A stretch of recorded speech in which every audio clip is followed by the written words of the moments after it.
नमस्कार मित्रों, मैं डॉक्टर राजकुमार संस्कृत शौर्यम चैनल में आपका हार्दिक स्वागत करता हूं।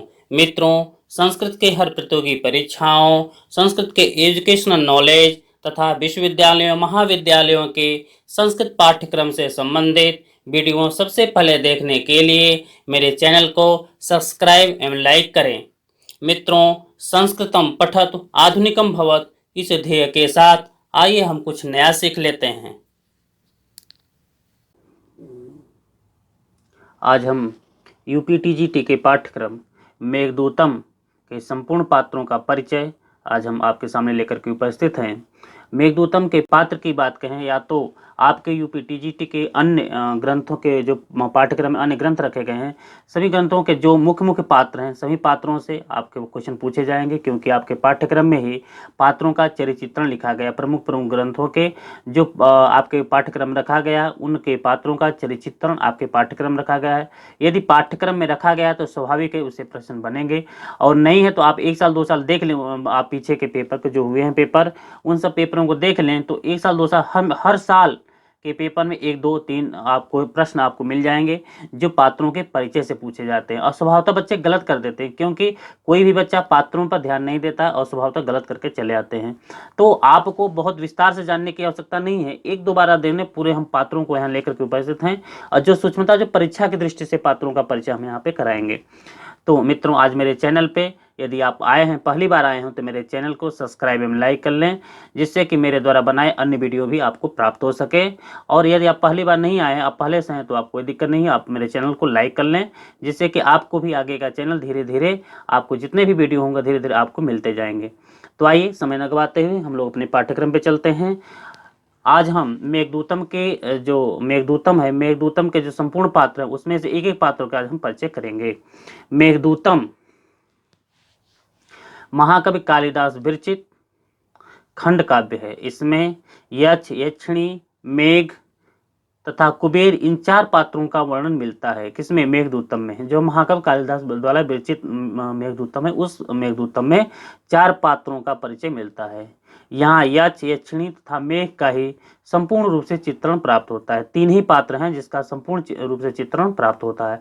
और कुबेर का साप के प्रसंग में उल्लेख मात्र मिलता है। जो साप के प्रसंग में कुबेर का सिर्फ उल्लेख मात्र मिलता है। तो यहाँ से भी क्वेश्चन पूछता है कि मेघदूत में किस पात्र की गौण रूप से चर्चा की गई है? तो गौण रूप से चर्चा की जाती है तो कौन है? कुबेर है। प्रमुखता यदि पूछा जाए कि दे दिया जाएगा कि मेघदूतम में प्रधान रूप से कौन कौन से पात्र, कितने पात्र प्रधान रूप से भूमिका निभाते हैं, तो 3 पात्र जो हैं यहाँ पर यक्ष, यक्षिणी और मेघ जो प्रधान रूप से हैं। और जो कुबेर हैं यहाँ पे साप के प्रसंग के प्रसंग में उल्लेख मात्र था, गौण रूप में पात्रों की चर्चा की गई है। किसकी? कुबेर की। तो इस प्रकार से आपको पूरे 4 पात्र यहाँ प्राप्त हुए। उसमें से यक्ष की बात हम करते हैं। यक्ष मेघदूतम में शास्त्रीय दृष्टि के अनुसार यक्ष को धीललित कोटि का नायक कहा जाता है, कहा जा सकता है, क्योंकि वह युवा और कला प्रेमी है। उसके हृदय में अपनी पत्नी के लिए अनन्य प्रेम है। यद्यपि मेघदूतम में यक्ष के नाम का निर्देश नहीं है, तथापि यह कहा जा सकता है कि यक्ष का नाम हेमाली था। क्यों? क्योंकि ब्रह्मवैवर्त पुराण में कुबेर के शाप की घटना प्राप्त होती है, जिसमें यक्ष का नाम हेमाली उल्लेखित है। लेकिन आप मित्र जान लें कि मेघदूतम में हेमाली का कहीं चर्चा नहीं की गई है। यदि आप पूछता है कि यक्ष का, मेघदूतम में यक्ष का क्या नाम है, यदि हेमाली आता है तो आपको हेमाली नहीं मानना है, क्योंकि जो हेमाली का जो वर्णन है वह ब्रह्मवैवर्त पुराण में प्राप्त होता है। मेघदूतम में यक्ष के लिए हेमाली का कहीं प्रयोग नहीं किया गया है।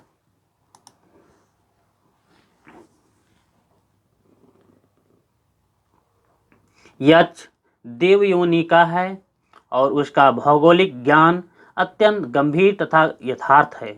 वह एक योग्य और सूक्ष्मदर्शी पर्यटन के समान मेघ को रामगिरी से अलकापुरी तक के मार्ग का निर्देश करता है। वह रामगिरी से अलकापुरी तक के मार्ग में पड़ने वाले पर्वत, नदी, स्थान आदि का वर्णन इस प्रकार करता है कि किसी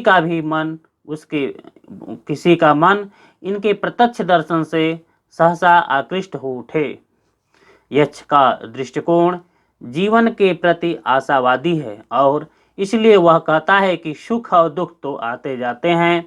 यक्ष मनुष्य की आकृति की गंभीरताओं तथा उसके व्यवहार से भी पूर्ण रूपेण परिचित प्रतीत होता है और यही कारण है कि वह स्वयं को अपने संदेशवाहक मेघ का चित्र तथा अपनी पत्नी को उसकी भातृजाया बनाता है। यहाँ मित्रों देख लें, जो संदेशवाहक मेघ को क्या जाता है, यक्ष कहता है संदेशवाहक।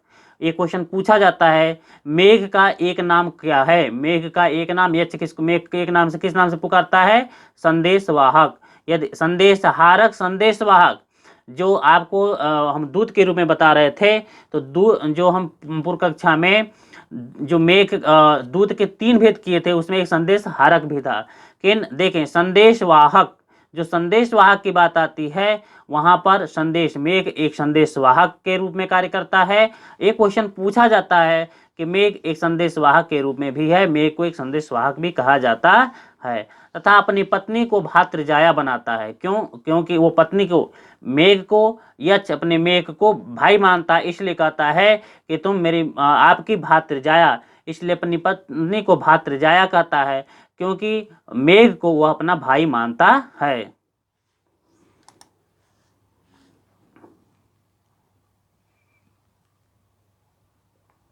यक्ष को संगीत तथा काव्य का भी पर्याप्त ज्ञान है और इसलिए उसने अपना संदेश स्वचारित पदों में भेजता है। संगीत के साथ साथ कला में भी उसकी रुचि तथा ज्ञान उत्कृष्ट है। उसके द्वारा अपनी पत्नी का चित्र बनाया जाना इस बात को पुष्ट करता है। संक्षेपतः यक्ष के विषय में यह कहा जा सकता है कि वह एक सच्चा प्रेमी है जिसकी विरह विधुरता तथा स्वभाव कोमलता के कारण सहृदय पाठकों को स्वतः ही उससे सहानुभूत हो जाती है। संगीत तथा काव्य का भी पर्याप्त ज्ञान है और इसलिए उसने अपना संदेश स्वचारित पदों से भेजता है। संगीत के साथ साथ कला में भी उसकी रुचि तथा ज्ञान उत्कृष्ट है। उसके द्वारा अपनी पत्नी का चित्र बनाया जाना इस बात को पुष्ट करता है।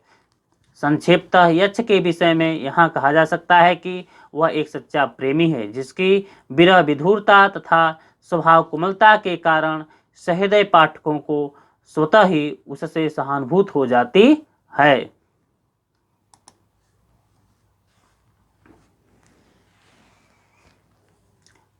अगले पात्र में यक्षिणी से भी मित्रों क्वेश्चन पूछा जाता है।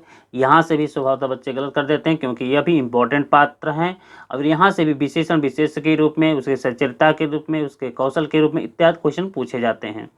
तो पहले पॉइंट, यक्षिणी मेघदूतम खंड काव्य की नायिका है। यक्षिणी क्या है, यक्षिणी मेघदूतम खंड काव्य की नायिका है जिसे पद्मिनी नायिका के कोट में रखा जा सकता है। यह भी क्वेश्चन पूछता है कि जो यक्षिणी क्या है, खंड काव्य की नायिका है और किस कोट की नायिका है, पद्मिनी नायिका के कोट में रखा गया। किस नायिका के रूप में, पद्मिनी नायिका के कोट में रखा गया है।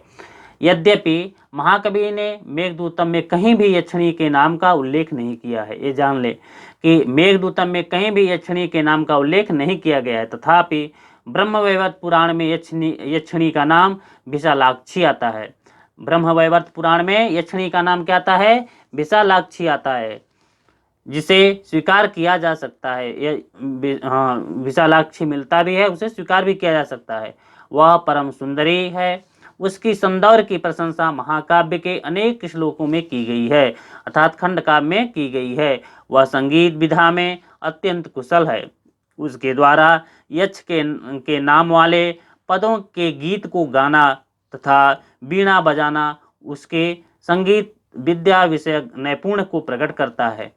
संगीत के साथ साथ वह चित्रकला में भी दक्ष दिखाई देती है। यक्ष स्वयं कहता है कि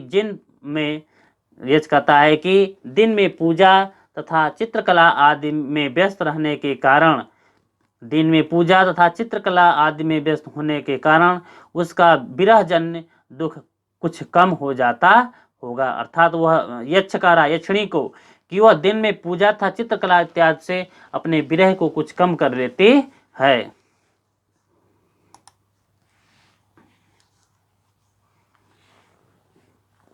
यक्षिणी शब्दायमान कंगनों द्वारा मनोहर करताल बजाकर मयूर को नृत्य कराना यह प्रकट करता है कि वह नृत्य आदि ललित कलाओं में भी प्रवीण है। प्रकृति के प्रति उसके हृदय में प्रकृति के प्रति अनन्य प्रेम है। उसने मंदार के वृक्ष को पुत्र के समान पाला है। संक्षिप्तः यक्षिणी के चरित्र के विषय में यही कहा जा सकता है कि वह एक पतिव्रता स्त्रीणी तथा उत्कृष्ट सुख भोग के समस्त साधनों को छोड़ देने से वह मलिन वसना रुक्ष कपोला कृशकाय हो गई है। यह विशेषण किसना? मलिन वासना रुक्ष कपोला कृशकाय किसके लिए आया? यक्षिणी के लिए आया है। उसका चित्त देखकर पाठकों का हृदय प्रेम करुणा तथा सहानुभूति आदि भावों से अप्लावित हो जाता है। वह उसके करुणा प्रेम और सहानुभूति के प्रति जिस प्रकार यक्ष अपने वियोग में और यक्ष के लिए वो अपना सहानुभूति प्रेम दिखाती है, इससे सहानुभूति से आदि भावों से प्लावित हो जाता है। पाठकों का उसके हृदय के प्रति उसके सहानुभूति के प्रति क्या होता? अप्लावित हो जाता है।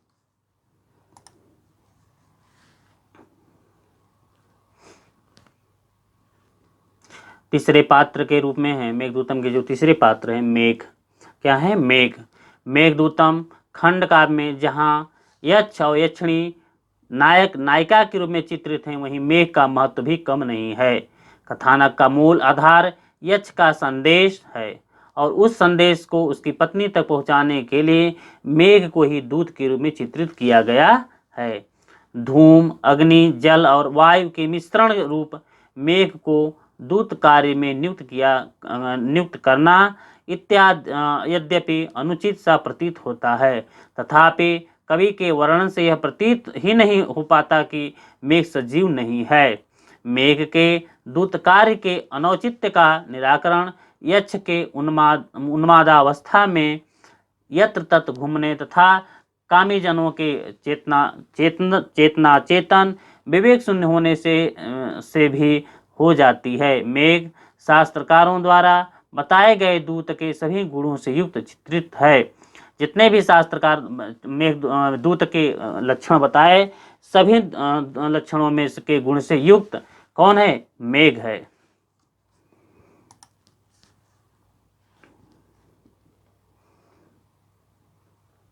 मेघ उच्च वंश में उत्पन्न तथा इंद्र का प्रधान पुरुष इच्छानुसार रूप धारण करने वाला है। वह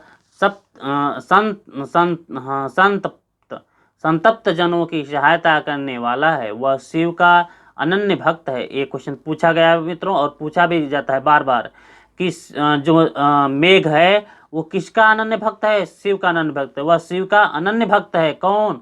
मेघ। ये बार बार क्वेश्चन पूछा जाता है, आप इसे याद कर लें। मेघ किसका अनन्य भक्त है? शिव का अनन्य भक्त है। इसलिए वह अब उनकी संध्याकालीन पूजा में प्रशंसनीय नगाड़े का काम करता है। मेघ को पूर्ण ब्रह्मचारी नहीं कहा जा सकता है, क्योंकि विद्युत रूपी उसकी प्रिया मेघ की पत्नी के रूप में क्वेश्चन पूछा जाता है। मेघ की पत्नी कौन है? उसकी विद्युत रूपी उसकी प्रिया उसके साथ रहती है। अपना संदेश देने के बाद यह उससे कहता भी है कि उसकी प्रिया विद्युत के साथ कभी वियोग न हो। मेघ के चरित्र के विषय में हम यह कह सकते हैं कि महाकवि ने उस एक सफल दूत के रूप में चित्रित किया है। गंभीर गर्जन उसकी वाणी, मेघ की गंभीर गर्जन उसकी वाणी, विद्युत प्रिया और पुरस्कार तथा आवर्तक उसके उच्च वंशज हैं। उसके लिए महाकवि ने सौम्य, सखे, सुहद, बंधु आदि शब्दों का प्रयोग किया है। यहाँ से मित्रों क्वेश्चन पूछा जाता है कि मेघ के लिए महाकवि कालिदास ने किन किन शब्दों का प्रयोग किया है? तो सौम्य शब्दों का प्रयोग किए हैं, सखे शब्दों का प्रयोग किए हैं, सुहद शब्दों का प्रयोग किए हैं, बंधु आदि शब्दों का प्रयोग किए हैं, जिससे उसके चरित्र की उदारता अभिव्यंजित होती है। उसके चरित्र की अभिव्यंजित होती, उदारता उसके चरित्र की अभिव्यंजित होती है।